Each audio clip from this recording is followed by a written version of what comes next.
Hello दोस्तों, आप सभी का शुभ ट्रेडिंग एकेडमी के चैनल पर बहुत बहुत स्वागत है। आज हम निफ्टी, बैंक निफ्टी और फिन निफ्टी की एनालिसिस करेंगे। और दोस्तों, आज आप मेरा टाइटल देख सकते हो कि मार्केट वॉलेटाइल होने वाली है अपने इलेक्शन की वजह से, क्योंकि नेक्स्ट ईयर लोकसभा के चुनाव है और अभी इस साल 2023 के एंड में राजस्थान के चुनाव, मध्य प्रदेश के चुनाव, छत्तीसगढ़, इस तरह के जो स्टेट के चुनाव है वो भी आने वाले हैं। और हमारे बाहर की बहुत सारी न्यूज़ चल रही है, आपको पता ही है। तो इस चुनाव को देखते हुए मार्केट एक ऐसे स्ट्रक्चर में आ चुका है अभी जो वॉलेटाइल हो सकता है मार्केट आने वाले समय में। हम उसको डिस्कस करेंगे कि कैसे क्या वॉलेटाइल हो सकता है और कहाँ पर ऐसा चार्ट का स्ट्रक्चर जो खराब हो सकता है वो चार्ट को डैमेज कर सकता है और आने वाले समय में और गिरावट बढ़ सकती है या फिर बढ़त आ सकती है। अब हम सबसे पहले चार्ट के ऊपर चलते हैं। दोस्तों, ये आपके सामने एक घंटे का चार्ट चल रहा है जो हमारी यहाँ से हम बात करते हुए आ रहे हैं कि हमने एक ऊपर की तरफ ट्रेंड स्टार्ट किया, उसके बाद में हमने यहाँ पर एक बॉटमिंग आउट एरिया बनाया था, उसके बाद हम ऊपर की तरफ निकले थे। ये भी मैंने आपसे डिस्कस किया था। उसके बाद में यहाँ जाने के बाद में हमारा एक वीडियो नहीं आया बीच में, काफ़ी मैंने बोला ना शेड्यूल थोड़ा सा क्या बिजी बहुत है तो वीडियो बना नहीं पाता रेगुलर। अब हम चेक करेंगे कि यहाँ से जो ट्रेंड ऊपर की तरफ गया था, ये वाला ट्रेंड क्या ये फेल हो चुका है या आने वाले समय में अभी भी ये ट्रेंड जिंदा है। इसको मैं सबसे पहले शिफ्ट कर लेता हूँ एक घंटे के चार्ट में। एक घंटे के चार्ट में हमने यहाँ पर ये समझा था कि हम जो ये वाला जो वेव खत्म करके यहाँ से ऊपर निकले थे, जो कि शॉर्ट टर्म के अंदर हमने यहाँ पर कंफर्मेशन दी थी इस वाले इस एरिया में। उसके बाद में हमने ये वाला एरिया भी कंफर्म कर दिया था, फिर ऊपर की तरफ निकल गया था जिसके अंदर हमने 5 वेव बनाया था। 1 2 3, ये फोर्थ का एरिया था और ये फिफ्थ वाले एरिया में बनाया था हमने। इसको मैं फिफ्थ के अंदर भी मैं आपको 5 गिना के बता देता हूँ। 1 2 3 4 5 करके हमारे पांचों वेव यहाँ पर कंप्लीट करी थी। तो हमने इस तरह से हमने यहाँ पर एक वेव का स्ट्रक्चर कंप्लीट किया था 5वां। उसके बाद में हमने क्या करा, मैंने आपको बताया था कि ज़्यादा से ज़्यादा ये 19,800 या फिर इस वाले एरिया में आ सकता है। लेकिन इसने क्या करा कि ये वाला जो एरिया होता है ना, ये वाला एरिया उसको भी टेस्ट कर लिया। मैं आपको दिखा देता हूँ ये वाला एरिया, यानी कि 19,500 को भी, इसको भी टेस्ट कर लिया। तो इसका मतलब अब ये है कि इसने जिस हिसाब से इस वाले लेवल को भी टेस्ट किया है, तो ये वाले जो 5 वेव के अंदर जो नीचे आया है वो एक सेकंड वेव जो नीचे की तरफ आती है जितनी आनी थी वो आ चुकी है, यानी कि 19,500। अगर ये वेव यहीं पर कंप्लीट हो चुकी है और यहाँ से मान लो कि नीचे की तरफ जाना स्टार्ट कर दिया है, क्योंकि सेकंड वेव मोस्टली क्या होती है कि जो वेव एक्सटेंडेड होता है या फिर सेकंड वेव के जोन तक आ जाती है, इस तरह से हो जाता है। और ये बिल्कुल यहाँ तक आ भी चुकी है। और अगर ये वेव 5 में कंप्लीट नहीं हुई है, जैसे मान लो मेरे से गलती हो रही गिनने के अंदर, तो ये फिर वेव क्या बन जाएगी, ए बी सी बन जाएगी। अब उस सी वेव में क्या होता है कि जब नीचे की तरफ आता है तो वो बिल्कुल इस वाले लेवल को टेस्ट कर लेता है, तो वो वेव यहीं पर खत्म हो जाती है। तो इसमें ये वाला लेवल भी टेस्ट तो कर लिया, खत्म तो हो चुकी है। तो इसका मतलब कहने का मतलब क्या है कि थोड़ी सी तबीयत खराब है अभी। कहने का मतलब क्या है कि जिस हिसाब से इसने 5 वेव के बाद यहाँ पर नीचे की तरफ बनाया है एरिया, तो ये वाला जो पॉइंट है यहाँ पर इसने जितना नीचे गिरना था उतना गिर चुका है। अगर यहाँ से ये एरिया एक्सटेंड करता है तो इसका मतलब ये नीचे की तरफ इस वाले लेवल के पास आएगा, यानी कि 19,230। और ये जो चार्ट बना है ये वाला, ये जिस हिसाब से इसने 5 वेव में तोड़ा है, मैं आपको दिखा देता हूँ गिन के। इसके अंदर इसने 1 2 3, ये 3 यहाँ तक है और ये पूरा का पूरा 4 है। उसके बाद ये फिफ्थ बनाया इसने, और फिफ्थ बनाने के बाद में इसने क्या करा है कि यहाँ पर एक वेव कंप्लीट करी नीचे की। यहाँ पर इसको आप चाहे ए वेव भी नाम देना चाहो दे सकते हो, क्योंकि ए वेव भी 5 इम्पल्स में कंप्लीट होती है। तो यानी कि वापस से बता देता हूँ कि जिस हिसाब से नीचे आया 1 2, ये 3 है, ये 4 और ये फिफ्थ है। उसके बाद में क्योंकि ए बी सी का नेचर बना के इसने फोर्थ बनाया और ये फिफ्थ वेव बनाई हमारी। उसके बाद में ये जो बाउंस बैक लिया है इसने ए वेव का, ये भी 5 इम्पल्स में लिया, यानी 1 2 3 4 5। इसने 2 और 4 को ब्रेक कर दिया नीचे की तरफ। तो यानी कि इस वेव की ये एक करेक्शन मतलब स्टार्ट हुई है। तो यानी कि ये बाउंस बैक की प्रक्रिया चालू हो सकी है। बाउंस बैक इसलिए बोल रहा हूँ क्योंकि इसने पैटर्न कंफर्म नहीं करा। पैटर्न कंफर्म का मतलब ये होता है कि 5 वेव में अगर ऊपर जाता है तो पीछे वाला एरिया आपको पूरा ब्रेक करना पड़ता है, लेकिन इसने 5 के अंदर ऊपर भी गया। 5 मिनट का चार्ट लगा देता हूँ, वापस से दिखाता हूँ। 1 2 3 4 5 में ऊपर भी गया, लेकिन इसने ये वाला एरिया ब्रेक नहीं करा। तो इसका मतलब ये जो ऊपर की तरफ जा रहा है ये करेक्टिव राइज है अपने आप में, ये एक इम्पल्स का रूल होता है। तो यानी कि हमने यहाँ पर एक ए वेव बनाई, हम यहाँ पे 3 वेव का करेक्टिव फॉल करेंगे, यहाँ पर हम एक सी वेव बनाएंगे ऊपर की तरफ। तो यानी कि हम आने वाले समय में अब ऊपर कहाँ तक जा सकते हैं वो देख लेते हैं। ज़्यादा वेव की बात नहीं करूँगा क्योंकि बहुत सारे को समझ में नहीं आता है, थोड़ा सा लेवल के हिसाब से देखेंगे हम। तो यानी कि ये जो बाउंस बैक स्टार्ट हुआ है, अगर इसने यहाँ पर एक वेव कंप्लीट कर दी है, ए वेव कंप्लीट करती है, तो ये जो बी वेव का पॉइंट है वो ज़्यादा से ज़्यादा इस लेवल तक आ सकता है 19,550, और ये भी आएगा 3 वेव के स्ट्रक्चर के अंदर, ठीक है। उसके बाद में 5 वेव में वापस ऊपर जाएगा। तो ये कहाँ तक ऊपर जा सकता है, ये इस वाले एरिया तक भी जा सकता है अगर जाना चाहे तो 19,950, यानी कि इस वाले की 62% की रिट्रेसमेंट तक जा सकता है। अगर हम एक बार ये देख लेते हैं कि ये वाला पॉइंट यहाँ पर आने के बाद में यहीं से खत्म होकर ऊपर चला जाता है तो 100% आ रहा है 19,800।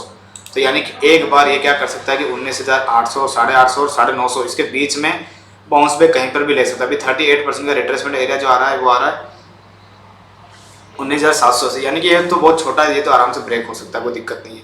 और लेकिन हम जा सकते हैं 19,850 और इस वाले के पॉइंट के बीच में, यानी कि अब ये समझ लो कि ये जो 4th वेव का लो पॉइंट बना हुआ है इसके आसपास के एरिया तक हम बाउंस बैक कर सकते हैं, ठीक है। उसके बाद में हमें यहाँ जाने के बाद में हमें एक सेकंड वेव मिलेगी जो ए, बी और सी का नेचर कहलाएगा। उसके बाद में हम वापस से एक लेग बनाएंगे नीचे की तरफ, यानी कि हमें एक बार इस वाले एरिया में आना है और आने की इसकी प्रोबेबिलिटी दिख रही है। आ सकते हैं, आना है नहीं आना ये तो मार्केट में आ सकते हैं, लेकिन चार्ट को देखते हुए ऐसा लग रहा है कि हम आ सकते हैं।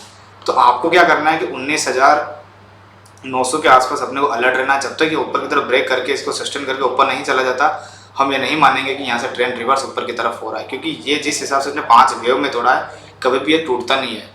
ए वेव सीधी की सीधी यहाँ तक आ गई, और ए वेव का रूल ये होता है कि 62% से ऊपर रहनी चाहिए, लेकिन इसने क्या करा 62% को पूरा का पूरा टेस्ट कर लिया देखो, और उसके नीचे भी आ गई। तो यानी कि वेव तो ये मतलब ए वेव तो लग नहीं रही है, यानी कि कोई नई वेव का स्टार्टिंग ही है यहाँ पर। और उसके बाद में 1 यहाँ पर बन चुका है, ए बी सी बनेगा यहाँ पर, और फिर वापस हम नीचे की तरफ आ जाएंगे।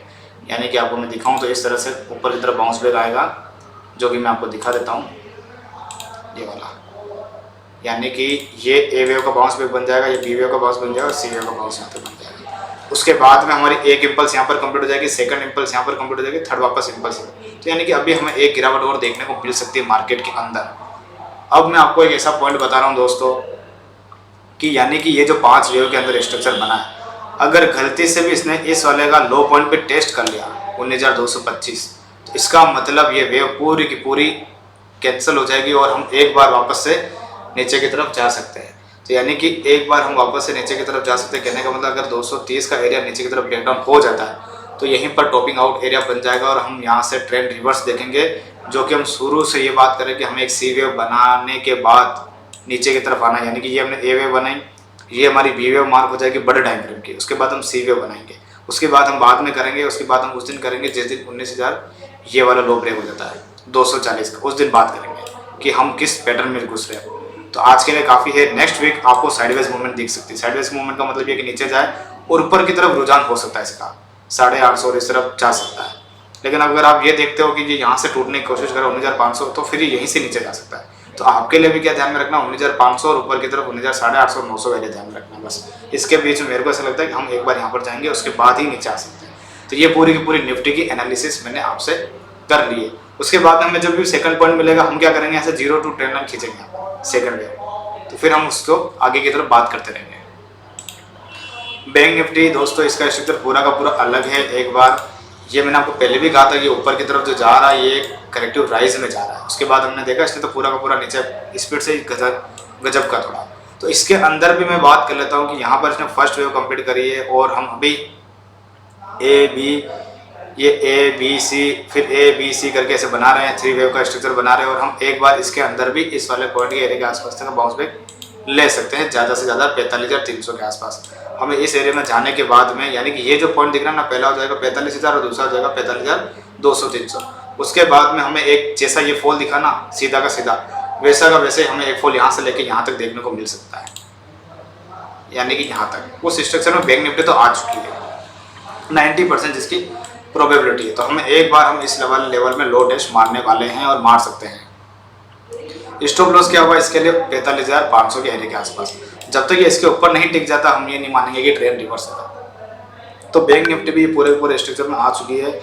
इसके अंदर भी अगर आप ध्यान से देखोगे तो ये इसने 3 वेव का बाउंस बैक ही बना रहा है। यानी कि ए ये बनाया, ये देखो बी ए बनाने के बाद 1 2 3 1 2 3 इस तरह से बना रहा। तो हम एक बार यहाँ तक जा सकते, यानी कि सी वेव का अगर आ गए तो 1 2 3 4 5 ऐसे करके हम इस वाले एरिया और इस वाले एरिया के आसपास आ सकते हैं और वापस से हमें इस वाले फॉल को देखने को मिल सकता है। तो यानी कि लेवल की अगर मैं बात करूँ बैंक निफ्टी के अंदर तो 45,000 250 और 45, ये दोनों आपके लिए रेजिस्टेंस का काम करेगा और स्टॉप लॉस बनेगा 45,500 और नीचे के टारगेट 43,600 के आसपास आ सकते हैं, ऐसी मेरी प्रोबेबिलिटी है चार्ट को देखते हुए।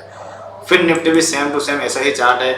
फिर निफ्टी भी दोस्तों इस वाले लेवल के आसपास आ सकता है, यहाँ तक 19,267, सेम टू सेम उसके अंदर भी एनालिसिस यही है कि इसमें भी हम एक बाउंस बैक ले सकते हैं, जो कि ये बाउंस बैक कम से कम इस वाले एरिया तक के आसपास आ सकता है 20,000 के आसपास। उसके बाद में हम वापस से नीचे की तरफ गिरावट कर सकते हैं।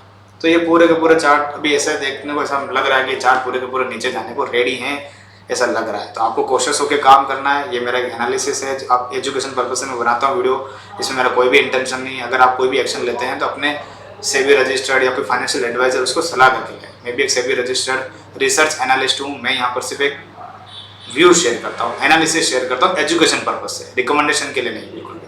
तो इसका आपको स्ट्रिक्टली ध्यान होना चाहिए। और दोस्तों अगर कोई से भी अगर आपको कुछ रिक्वायरमेंट है एजुकेशन से रिलेटेड, रिसर्च सर्विस से रिलेटेड, तो इस वेबसाइट को आप चेकआउट कर सकते हैं और वहाँ पर जाने के बाद में इसको देख सकते हैं। और हमारे टीम कॉन्टैक्ट से भी मेंबर से कॉन्टैक्ट करके आप इसके बारे में रिगार्डिंग न्यूज़ वगैरह कुछ भी लेना चाहे तो ले सकते हैं, इन्फॉर्मेशन वगैरह।